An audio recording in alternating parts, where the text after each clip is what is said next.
O'zbekiston buyuk tarix, boy madaniyat maskani.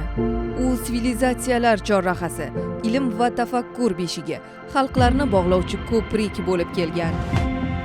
Bugun O'zbekiston o'z tarixining yangi bosqichida. Yangilanish, ochiqlik va taraqqiyot yo'lida. 30 oktyabr 13 noyabr kunlari Samarqand shahrida UNESCO bosh konferensiyasining 43-sessiyasi bo'lib o'tadi. Bu tarixiy voqea O'zbekistonning xalqaro nufuzini ifodalaydi, madaniy diplomatiya sohasidagi faolligini tasdiqlaydi. Bu qadimiy meros va zamonaviy taraqqiyot tutashgan maskanda insoniyatni birlashtiruvchi muloqot maydoni. Bu yerda tarix kelajak bilan uchrashadi. Bu yerda jahon hamjamiyatini birlashtiruvchi qadriyatlar yangidan namoyon bo'ladi. O'zbekiston sizni kutmoqda.